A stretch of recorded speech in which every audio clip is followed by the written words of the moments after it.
Good morning, everybody. This is Mukherjee, working as Associate Professor in St. Peter's Indian College. Today, our topic of discussion is photoelectric effect, matter waves, Schrödinger's time-independent wave equation, particle in one-dimensional potential box. So, now what is photoelectric effect? Compare it to last session, where we studied Compton effect, where the photons were colliding with the electron. So, a collision was happening between the wave and matter, where implies the wave is also behaving like a matter under certain circumstances.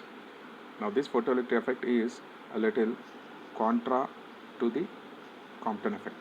So now what is photoelectric effect?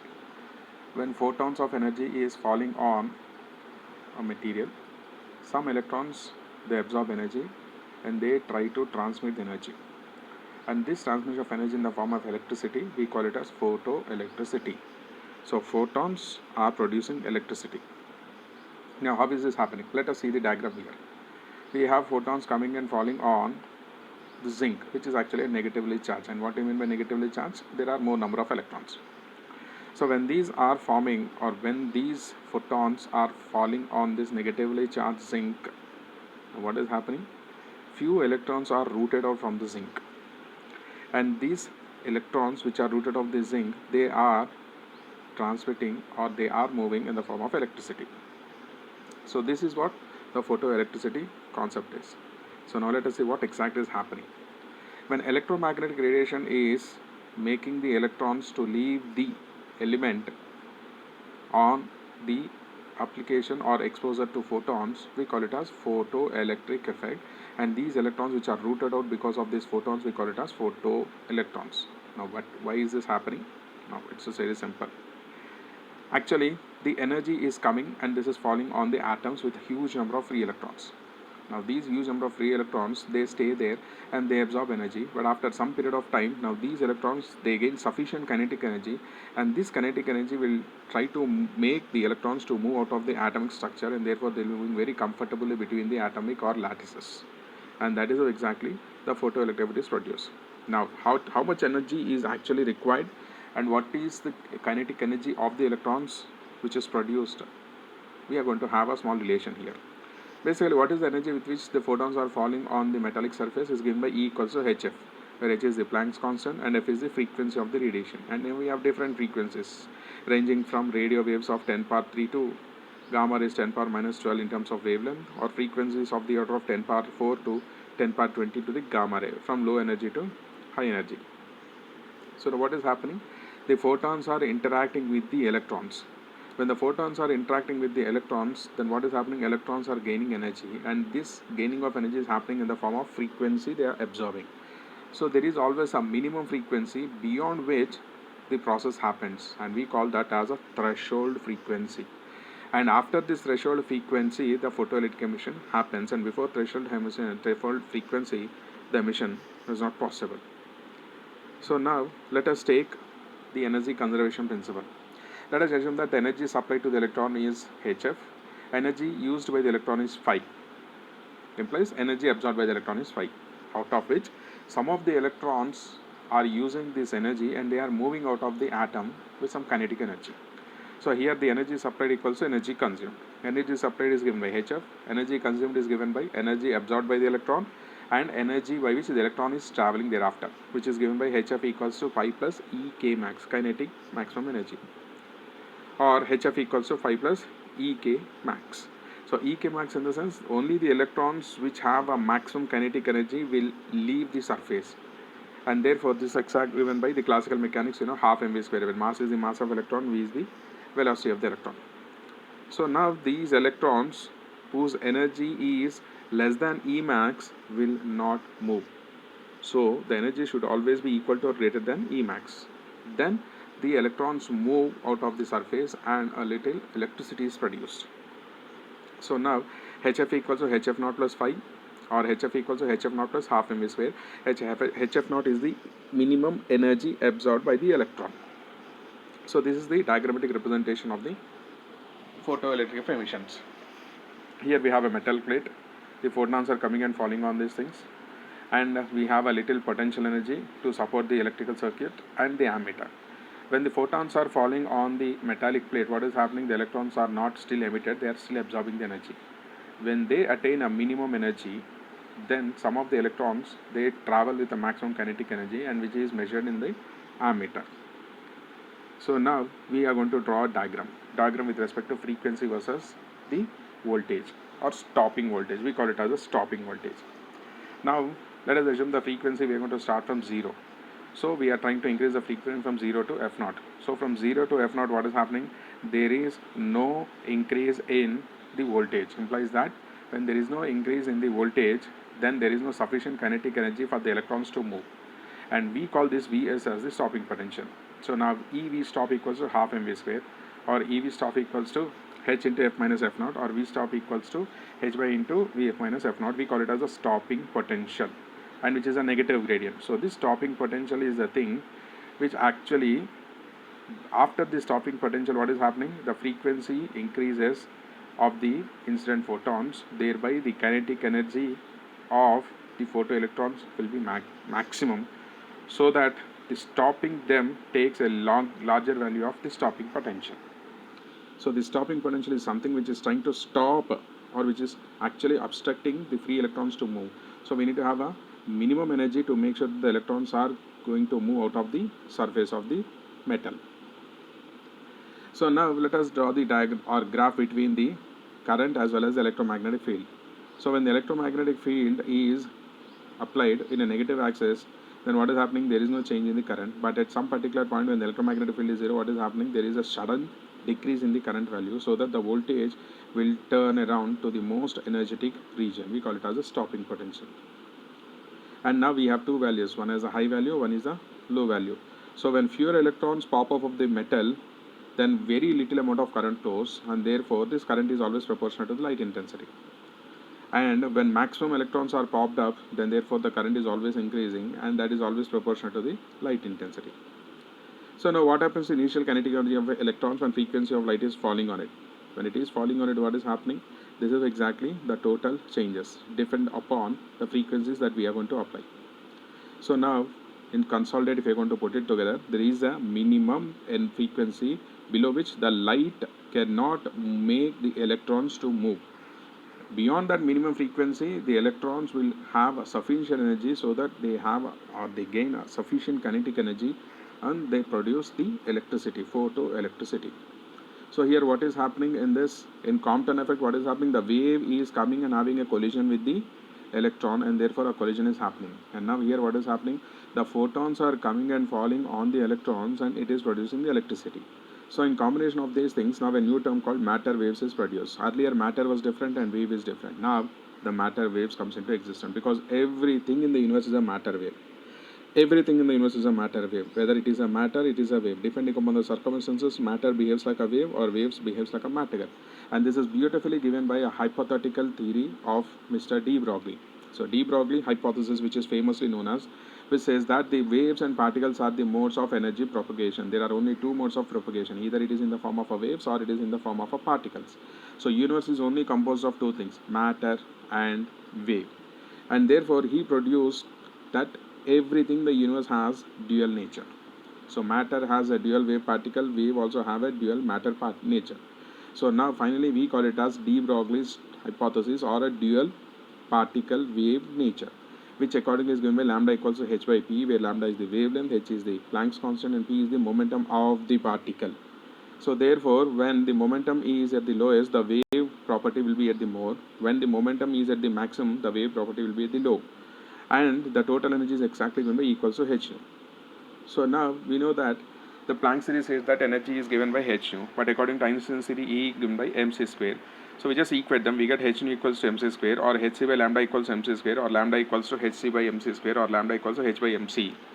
In place of c, just replace by v. We get lambda equals to h by p, or lambda equals to h by mv. This is how exactly the momentum and the wavelength are related with respect to Planck's quantum theory, of course given by de Broglie. So now let us take a simple kinetic energy is going to be equals to half mv square. So just multiply m on both sides, we get em equals to half mv square, or m square v square equals to 2 times capital M, or mv square whole root equals to square root of 2 em, or mv equals to square root of 2 em. So lambda equals to h by square root of 2 em, where we can calculate the wavelength of a massive particle having energy E. And this is exactly demonstrated by G.P. Thomson experiment. And G.P. Thomson experiment exactly concluded the wavelength of an electron. In fact, electron is a particle. Electron is a particle because it has a specific mass. But now we are going to calculate the wave properties of the electron. And this is how given by Mr. G.P. Thomson, who is also the son of famous scientist J.J. Thomson. So G.P. Thomson experiment is slightly present in this diagram. Here what is happening? We have a cathode. From this cathode, what is happening? This cathode is producing the cathode rays, and these cathode rays are allowed to pass through the slit, and therefore what is happening, the electrons, when they pass through this slit, they are allowed to fall on a gold foil, and the electrons are deviated, and these deviated electrons are following the images on the plate in the form of diffraction patterns. But actually diffraction pattern is a property of a wave. How come the electron is behaving like a diffraction pattern is what the secret of a G.P. Thomson experiment is. So what is happening? The beam is accelerated, electron beam is accelerated, potentials of approximately 50,000 kilovolts, and a gold foil of thickness of 10 power minus 6, very minute thin sheet of gold, and the output is diffraction rings, which is nothing but a property of a wave. So G.P. Thomson experiment concludes that electron can also behave like a wave, because electron is now undergoing a diffraction pattern, which is now turned out property of a wave. Being an electron, which is a particle, now it is giving the wave properties. So now we need to find what kind of wave properties are associated with this wave matter conditions. For this we need to find a wave equation, and that wave equation is going to be Schrödinger's time independent wave equations and time dependent wave equation. But anyway, our syllabus is concentrating only on the time independent wave equation. We just go for a Schrödinger's time independent wave function. Basically, what is a wave function? Wave function it's only a simple thing which depends on only two quantities. One is space, the other one is time. So the wave function doesn't generally has no physical meaning, but it's a complex quantity whose square of its magnitude gives the physical properties of matter, like its amplitude or intensity, or it can be real and positive. And triple integral of mod psi square dz, it exactly gives us the probability value, finding its amplitude, finding its momentum, or finding its density is what we are going to get with respect to the wave function. So let us derive this Schrödinger's wave equation. Now the Schrödinger wave equation is given by dou square psi by dou x square plus d square psi by dy square plus d square psi by dz square equals to 1 by v square d square psi by dt square. Of course, one is the time dependent form, the left side, and right side is the time dependent form. Left hand side is a time independent form, right hand side is a time dependent form. Let us assume that the solution is going to be psi equals to sin naught exponential of minus I omega e, where t is the time. So now let us differentiate this function with respect to time. We are going to differentiate two times or twice. So finally what is that? We get dou square psi by dou t square equals to minus omega square psi. So we substitute this omega square psi in the right hand side of the first equation. So finally what is that? We get dou square psi by dou x square plus dou square psi by dou y square plus dou square psi by dou z square equals to minus omega square psi by v square. But omega equals to 2 pi nu, where nu is the frequency, omega is the angular frequency. So we are going to write it as dou square psi by dou x square plus dou square psi by dou y square plus dou square psi by dou z square equals to minus 4 pi square nu square psi by v square. But we know that v equals to nu lambda. So therefore v square by nu square is always equals to lambda square. So finally what is that? We are going to get dou square psi by dou x square plus dou square psi by dou y square plus dou square psi by dou z square equals to minus 4 pi square nu square psi by v square lambda square. But de Broglie wavelength lambda is given by h by mv. So in place of lambda we are going to substitute h by mv. What is that? We get dou square psi by dou x square plus dou square psi by dou y square plus dou square psi by dou z square equals to minus 4 pi square m square v square psi by h square. But we know that the total energy is always given by kinetic energy plus potential energy, implies which is given by E equals to half mv square plus capital E. Therefore 2m into capital E minus v equals to m square v square. So now we have m square v square. We are going to replace this m square v square by 2m into capital E minus capital V. Finally what is that? We get dou square psi by dou x square plus dou square psi by dou y square plus dou square psi by dou z square equals to minus 8 pi square m into E minus v into psi by h square, where del square is represented by dou square by dou x square plus dou square by dou z square plus dou square by dou z square. We call it as a Laplacian operator. It's a differential operator. So we are going to write dou square psi equals to minus 8 pi square m into E minus v by h bar square into psi, which is nothing but minus 2m by h bar square into E minus v into psi, where h bar is given by h by 2 pi. Therefore dou square psi by dou square psi plus 2m by h bar square into E minus v into psi equal to 0. This is a time independent Schrödinger's wave equation. And anyway, Schrödinger's time dependent wave equation is out of syllabus, so we are going to skip for the moment. So we are going to take one example of the Schrödinger's time independent form, and let us find out the boundary conditions and other properties. Let us assume that we have a particle in a one dimension infinite potential well, or a box.